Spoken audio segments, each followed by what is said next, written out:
Class 10th में social science में CBSE में क्या क्या आएगा, कितने मार्क्स का आएगा, क्या वेटेज रहेगा, कितने चैप्टर्स रहेंगे, उसमें मैप पॉइंट क्या है, वो सब चीज़ के बारे में बताने जा रहा हूँ। सबसे पहले मैं बताना चाहूँगा गाइडलाइन फॉर इंटरनल असेसमेंट, यानी 20 मार्क्स आपके यहाँ से जाएंगे हर सब्जेक्ट में, उसको मैं सोशल साइंस के लिए बताना चाह रहा हूँ। वो 20 मार्क्स क्या क्या रहेंगे, उसके लिए क्या क्या क्राइटेरियाज हैं, ठीक है।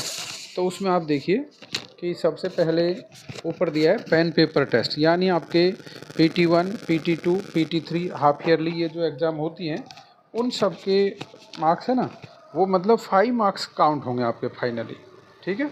सबके मिला करके 5 मार्क्स इसके जाएंगे पेन पेपर टेस्ट के। और मल्टीपल असेसमेंट मतलब क्विज, डिबेट्स, रोल प्ले या जो भी डे टू डे क्वेश्चन पूछते हैं टीचर क्लास में या ओरल टेस्ट लेंगे, वो सब के 5 मार्क्स हैं, उसको मल्टीपल असेसमेंट नाम दिया है। देन सब्जेक्ट इनरिचमेंट एक्टिविटी, इसमें टीचर करवाएगा, 2 आपको प्रोजेक्ट देगा। वो सोशल इशू पे भी हो सकता है, चाहे वो सस्टेनेबल डेवलपमेंट पे हो सकता है या कंज्यूमर राइट्स पे हो सकता है। किसी भी तीनों टॉपिक्स में से एक रहेगा जो 5 मार्क्स का रहेगा प्रोजेक्ट। तो वो बहुत नीट एंड क्लीन कंप्लीट बनाना है, और उसके लिए आगे मैं बताऊंगा कि उसको मार्क्स डिस्ट्रीब्यूशन भी बांटा गया है, कैसे कैसे उसके मार्क्स मिलेंगे। देन पोर्टफोलियो, मतलब आपकी नोटबुक, प्रोजेक्ट, असाइनमेंट जो भी दिए हैं वो सबके 5 मार्क्स हैं। तो total 5 + 5 + 5 + 5 equal to total 20 marks. ये आपके यहाँ से यानी क्लास से आपका सब्जेक्ट टीचर है वो आपका भेजेगा ये मार्क्स। तो ये काम आप टाइम टू टाइम करते रहें। इसके लिए हमें देखो बुक्स कौन कौन सी हैं जो क्लास 10th में सोशल साइंस में रेफ़र करनी है। हिस्ट्री है वो NCERT की चलेगी, उसका नाम India and the contemporary world second. फिर पॉलिटिकल साइंस है, उसकी डेमोक्रेटिक पॉलिटिक्स सेकंड। ज्योग्राफी की है contemporary India second. And economics की है अंडरस्टैंडिंग इकोनॉमिक डेवलपमेंट। तो ये 4 बुक्स हैं जो 4 बुक्स अपने CBSE में चलेंगी, मतलब ठीक है। इनका पार्ट 1 है वो 9th के लिए है, और ये पार्ट 2 है वो मतलब 10th के लिए है, ठीक है। ओके, अब आप आ जाइए कोर्स स्ट्रक्चर, मतलब सोशल साइंस में क्लास 10th CBSE में क्या कोर्स स्ट्रक्चर रहेगा वो ये देख लीजिए एक बार, ठीक है। उसमें क्या रहेगा कि इसमें 2025-26 में जो हिस्ट्री है उसमें chapter first the rising of the nationalism in Europe, chapter second nationalism in India, ये 2 चैप्टर से 18 मार्क्स का तो रिटर्न आएगा और 2 मार्क्स के मैप आएंगे। अब मैप जो 2 पॉइंट्स आएंगे वो मेकिंग ऑफ ग्लोबलाइजेशन से है ना, उसमें से तो नहीं आएगा, वो only India and the nationalism in India से ही आएगा 2 मार्क्स का। वो मैं आगे मैप के पॉइंट बताऊंगा तब बता दूंगा कि वो केवल 8 पॉइंट दिए, वो 8 पॉइंट में से ही कोई 2 पूछे जाएंगे। अब ये थर्ड चैप्टर भी आप देख लीजिए, making of the global world, इसमें से ओनली सब टॉपिक 1 to 1.3 यहाँ तक, यानी लगभग 1-1.5 पेज का है ये। 1-1.5 पेज इस चैप्टर का भी आएगा बोर्ड एग्जाम में। बाकी ये 2 चैप्टर कंप्लीट आएंगे और इसका ये पॉइंट सब टॉपिक 1 से 1.3 तक आएगा। तो कितना इजी हो गया देखो, इतना सा ही तो आपके लिए आ रहा है, हिस्ट्री से ओनली इतना सा टॉपिक आएगा। फिर बाकी जो बचे नीचे ये पीरियोडिक 1 के लिए हैं, इंटरडिसिप्लिनरी प्रोजेक्ट के लिए हैं, और लास्ट वाला जो चैप्टर है इसके लिए तो थर्ड थीम से print culture and modern world, इसको लास्ट ईयर तक तो मतलब CBSE में पूछा जाता था, लेकिन इस बार इसके बारे में अभी कुछ बिल्कुल नहीं पूछा गया है कि नहीं आएगा। अगर कुछ चेंजेस होगा तो मैं आपको बता दूंगा आगे। अभी तक तो इसको मतलब बोर्ड एग्जाम में एवेल्युएशन के लिए नहीं रखा गया है। ये आगे ज्योग्राफी आई, ज्योग्राफी में देखो इसमें भी 17 मार्क्स का आपका रिटर्न आएगा वर्क, ओके, और 3 मार्क्स के मैप आएंगे, ठीक है। और 17 मार्क्स का जो रिटर्न आएगा वो कहाँ से आएगा, तो आपका पहला chapter resource development, forest and wild life, water resources, agriculture, minerals and energy resources, manufacturing industries, यहाँ तक तो पूरा आएगा रिटर्न। और ये लास्ट वाला है ना, life line of national economy, ये ओनली मैप के लिए एवेलुएट होगा बोर्ड एग्जाम में। बाकी इसमें से क्वेश्चन आंसर नहीं आएंगे, क्वेश्चन आंसर इनमें से आएंगे, लेकिन इनमें से मैप भी आ सकता है, यानी मैप इनमें से भी आ सकता है, यहाँ से भी आ सकता है, यहाँ से भी आ सकता है, बट ओनली 3 मार्क्स, ओके। और रिटर्न 17 मार्क्स, तो ये भी कितना हो गया, 20 मार्क्स हो गया, ठीक है। देन ये जो आपका पॉलिटिकल साइंस है, पॉलिटिकल साइंस से देखो, पॉलिटिकल साइंस 20 मार्क्स का है ये भी, यानी चारों बुक्स 20-20 मार्क्स के हैं। इसमें क्या है, power sharing, federalism, gender, religion, caste, political parties and outcomes of the democracy. All 5 chapter हैं, जो 5 चैप्टर 20 मार्क्स के आएंगे। इसमें कोई कंफ्यूज वाली बात नहीं है, पूरे के पूरे 5 चैप्टर आएंगे। ठीक है, देन इकोनॉमी पे आ जाइए आप। इकोनॉमी है, इकोनॉमी टेक्स्ट बुक के अंदर भी कमी सारे नहीं आ रहे। अब देखो 20 मार्क्स यहाँ तक लिखा ना, ये यहाँ तक 20 लिखा है, तो ये 20 में क्या क्या आ रहा है? Development, sectors of Indian economy, money and credit, यानी ये 3 चैप्टर तो पूरे हैं। और जो चौथा चैप्टर लिया है इसने, globalization and the Indian economy to be available in the board exam, but कितना? What is globalization and factors that have enabled globalization, यानी 2 पॉइंट ही आएंगे इसके। तो कहने का मतलब यहाँ भी 3 पॉइंट, टोटल 3 पॉइंट और 2 या 3 पॉइंट कुछ, मतलब 3 से ऊपर थोड़े से चैप्टर आ रहे हैं। 3 कंप्लीट है, चौथे में से थोड़ा आएगा। कंज्यूमर राइट है, ये प्रोजेक्ट वर्क के लिए रखा गया है, तो कहने का मतलब इसको ये नहीं होगा एवेलुएट। ठीक है, 4 बुक्स का हो गया। अभी मैं आपको बता देता हूँ कि ये 4 बुक्स में से आगे जब आप लिखोगे कोर्स कंटेंट, तो जैसे हिस्ट्री का पहला चैप्टर लिखोगे आप। हिस्ट्री का पहला चैप्टर क्या है? The rise of the nationalism Europe. ठीक है, इसमें एक एक पॉइंट वाइज बता देगा ये कि इसमें से क्या आएगा। फिर आप इसके बाद देखो हिस्ट्री का फिर दूसरा चैप्टर लिखोगे आप, nationalism in India, making of the globalization. अब इसके अंदर का तो मैंने बता दिया ना पहले आपको कि इसमें से क्या आएगा, कौन सा आएगा, एज ऑफ ग्लोबलाइजेशन। ये कहने का मतलब ये बोर्ड एग्जाम में नहीं आएंगे, ये उसके लिए हैं, एक तरह से असेसमेंट होगा ना जो स्कूल लेवल तक, उसके लिए है। बोर्ड एग्जाम वाले आगे मैंने बता दिया आपको कि पहला चैप्टर पूरा आएगा, दूसरा पूरा आएगा और तीसरे का 1 से 1.3 तक आएगा।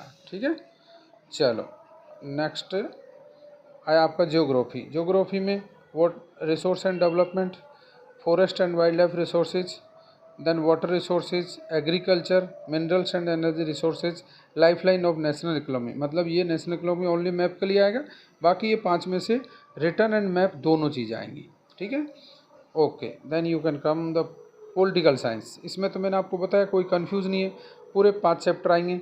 Power sharing, okay, power sharing के बाद आपका फेडरलिज्म, फेडरलिज्म के बाद third one gender, religion, caste, fourth one political parties and fifth one is the outcomes of the democracy. कहने का मतलब ये पूरे 5 के 5 आएंगे।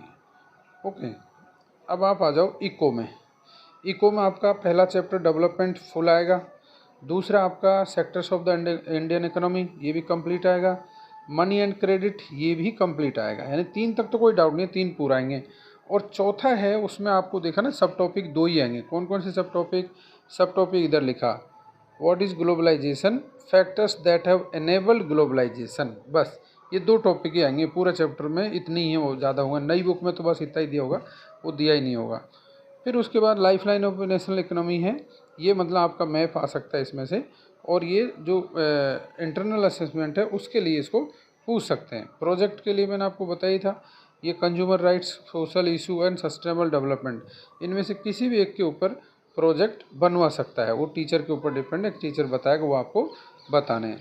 अब बड़ी इंपॉर्टेंट चीज़ देख लो आप, जो मतलब मोस्टली कहने का मतलब ये बहुत ही मेरे हिसाब से बहुत ईजी मार्क्स हैं ये। मैंने आपको बोला ना कि हिस्ट्री में 18+2 यानी 18 रिटर्न और 2 मैप। वो 2 मैप वो क्या आएगा? इंडियन नेशनल कांग्रेस के सेशन है, कितने? 3 सेशन है। 3 सेशन देखो आप, सितंबर 1922 कोलकाता, दिसंबर 1922 नागपुर एंड 1927 मद्रास, ये 3 हो गए। इसके अलावा सत्याग्रह मूवमेंट कहाँ? Kheda movement, Champaran movement and Ahmedabad mill workers movement, यानी 3 6 हो गए। देन जलियांवाला बाग इंसिडेंट और दांडी मार्च, टोटल 8 पॉइंट तो हैं। ये 8 पॉइंट आप मैप में 3-4 बार प्रैक्टिस कर लो, सीधा सीधा आपका 2 मार्क्स तो ये पक गए, बिल्कुल पक्का हो गए, कोई डाउट ही नहीं है इसमें। ठीक है, अब आपका आया ज्योग्राफी। ज्योग्राफी में थोड़ा सा ज़्यादा है, 3 मार्क्स के लिए, लेकिन पॉइंट ज़्यादा हैं। Identification of the major soil like alluvial soil, black soil, red and yellow soil, okay, ये इसी सॉइल का आइडेंटिफिकेशन मांगेगा, या वो पूछ भी सकता है। देन डैम्स देखो, सलाल डैम, भाखड़ा नांगल, टेहरी डैम, राणा प्रताप सागर, सरदार सरोवर, हीराकुंड, नागार्जुन सागर, तुंगभद्रा, ये 8 डैम है। 8 डैमों को एक बार आप प्रैक्टिस कर लो, लेबल कर लो। Then major wheat and rice producing state, largest producing state of sugar cane and the coffee, rubber, cotton, jute, यानी ये कौन कौन से स्टेट्स में होती हैं, इसके बारे में पूछ सकता है वो। ठीक है, इनमें से ही कोई पूछेगा। देन आयरन ओर की जो माइंस हैं मयूरभंज, दुर्ग, बेलाडीला, बेलारी, कुद्रेमुख। कोल माइंस हैं like Raniganj, Bokaro, Talcher, Neyveli. Oil field हैं Digboi, Naharkatiya, Mumbai High, basin, Kalol, Ankleshwar etcetera. तो कहने का मतलब इसमें आपको यहीं पर पूरा सब कुछ मिल जाएगा कि आपको क्या प्रैक्टिस करनी है। आप तो अभी से रोज़ रोज़ प्रैक्टिस करो घर पे पेरेंट्स के साथ में। पेरेंट्स बोलेंगे आप लोकेट करोगे कितना सही है कितना गलत, आपके ये समझो मैप के 5 मार्क्स पक्के। जो थर्मल प्रोजेक्ट है, थर्मल पावर प्लांट्स हैं, उसमें नामरूप, ओके, सिंगरौली एंड रामगुंडम, 3 ही हैं थर्मल वाले तो। और ये न्यूक्लियर वाले नरोरा, काकरापारा, तारापुर एंड कलपक्कम, ये 4 इसके हैं, ठीक है। इसके अलावा आपके जो और इसमें बच रहे हैं वो मैं एक थोड़ा और बता देता हूँ, थोड़ा और बच रहा है लास्ट, ठीक है। क्या बच रहा है इसमें, मैन्युफैक्चरिंग इंडस्ट्री से मैप आ सकता है आपका, लेबलिंग लोकेटिंग पूछ सकता है किसमें, cotton textile industries like Mumbai, Indore, Surat, Kanpur and Coimbatore. तो ये तो शहर हैं यार, आप 10वीं के बच्चे हर जानते हैं कि ये मेजर सिटीज़ को लोकेट करना सीख लो। आयरन एंड स्टील प्लांट्स में दुर्गापुर, बोकारो, जमशेदपुर, भिलाई, विजयनगर, सेलम तमिलनाडु, वो तो इंपॉर्टेंट है ये। देन सॉफ्टवेयर टेक्नोलॉजी पार्क है वो नोएडा, गांधीनगर, मुंबई, पुणे, हैदराबाद, बेंगलुरु, चेन्नई, तिरुवनंतपुरम। ये इतने हैं जो मतलब इनमें से भी पूछ सकता है, कहीं से भी पूछ सकता है। देन लास्ट पॉइंट जो आपका बच रहा है वो लास्ट पॉइंट ये है। ये लास्ट पॉइंट पे एक बार नज़र मार देता हूँ मैं। इसमें देखो आप सी पोर्ट दिया है इन्होंने, मेजर सी पोर्ट। इसमें कांडला गुजरात, मुंबई तो फेमस है महाराष्ट्र, मरमगोवा मतलब गोवा, न्यू मंगलूर कर्नाटका एंड कोची केरला। तो ये हो गए वेस्टर्न साइड के। ईस्टर्न साइड के टूटिकोरन तमिलनाडु, चेन्नई तमिलनाडु, विशाखापट्टनम मतलब Andhra Pradesh, then Paradip Orissa and Haldia West Bengal. तो ये हैं कुछ sea ports and major international airport जिनके बारे में भी पूछता है। और खासकर जो पहला नंबर लिखा first one is the Raja Sansi और गुरु गोविंद सिंह इंटरनेशनल एयरपोर्ट अमृतसर, इसके बारे में हर बार पूछता रहता है। Then Indira Gandhi international airport Delhi, Mumbai यानी Chhatrapati Shivaji Maharaj international airport Mumbai. Then Meenambakkam international airport Chennai और Netaji Subhash Chandra Bose international airport Kolkata. Then Rajiv Gandhi international airport Hyderabad. तो ये 6 इंटरनेशनल एयरपोर्ट्स का नाम दिया है और 8-10 ये इनका दिया है किसका, सी पोर्ट्स का। इनको भी आपको अच्छे से तैयार कर लेना है, इनसे बाहर कोई मैप नहीं जाएगा, तो ये तैयार कर लेना, ठीक है। अब वेटेज, पेपर का वेटेज है वो कैसे कैसे आएगा एक बार नज़र मार लीजिए आप। क्या आएगा आपका एक बार शॉर्ट में जल्दी फास्ट में, कि आपको मैंने पहले ही बोला हिस्ट्री में 18+2 यानी 18 का रिटर्न, 2 का आएगा मैप, तो टोटल 25% हो गया, 20 क्वेश्चन 80 का, ठीक है। 80 मार्क्स का आएगा ना फाइनल पेपर, इसलिए उसमें rise of nationalism in India, making of the globalization, उसके 1 to 1.3 तक दिया है। प्रिंट कल्चर मॉडर्न वर्ल्ड ये भी दे दिया, देखो यहाँ ये दे दिया। तो कहने का मतलब ये चैप्टर भी आएगा प्रिंट कल्चर मॉडर्न वर्ल्ड, वहाँ नहीं दे रखा था इसका मार्क्स, ठीक है। और मैप वर्क आएगा, ठीक है। देन पॉलिटिकल साइंस में power sharing, federalism and gender, religion, caste, political science, outcomes, political party outcomes of democracy, ये भी 20 मार्क्स यानी 25%। देन जियोग्राफी में resource development, forest, water resources, agriculture, minerals and manufacturing industries, life line तो map के लिए पूछी जाएगी, ये भी 17+3 यानी 25%। लास्ट है आपका इकोनॉमी, इसमें भी 1, 2, 3 चैप्टर पूरे हैं, चौथे का कुछ 2 टॉपिक्स दिए जो आएंगे 20 यानी यह भी 25%, ठीक है। अब आप देखो आपका एक आएगा क्वेश्चन पेपर पैटर्न है, वो भी मैं थोड़ा सा डिस्कस कर देता हूँ। इसमें क्या आएगा, 1 मार्क्स के 20 क्वेश्चन आएंगे यानी 25%, 2 मार्क्स के 4 क्वेश्चन आएंगे 8 मार्क्स मतलब 10%, 3 मार्क्स के 5 क्वेश्चन आएंगे 15 मार्क्स यानी 18.75%, एंड 4 मार्क्स के 3 क्वेश्चन आएंगे यानी 12 मार्क्स टोटल यानी 15%, और 5 मार्क्स के 4 क्वेश्चन यानी 20 मार्क्स टोटल 25%, और 5 नंबर का मैप आएगा जो 6.25% हो गया, ठीक है। ऐसे ये आपका पेपर उसका पैटर्न रहेगा।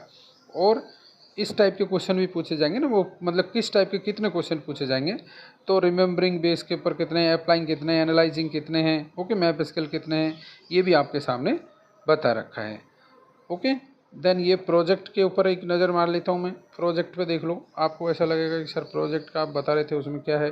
प्रोजेक्ट देखो आप, 3 टॉपिक हैं, कंज्यूमर, अब ओके 3 टॉपिक क्या दिया, सोशल इशू है, सस्टेनेबल डेवलपमेंट है और कंज्यूमर अवेयरनेस है, यानी ये तीनों में से कोई भी एक टीचर आपको असाइन करेगा, उसके ऊपर आप प्रोजेक्ट बना के लाओगे और फिर उस प्रोजेक्ट के आपको मार्क्स मिलेंगे। लेकिन प्रोजेक्ट बनाना कैसे है ये साइड में देख लेना। Student will develop the following competencies, क्या? Collaboration, use analytic skill, evaluate the situation during the disaster, okay, ये सब चीज़ें मतलब वो उसको थोड़ा सा ध्यान रखना है, बड़ा बनाना है और अच्छा नीट एंड क्लीन बनाना है। सबसे बड़ी बात तो ये है। इसके जो मार्क्स हैं वो कैसे बांटें?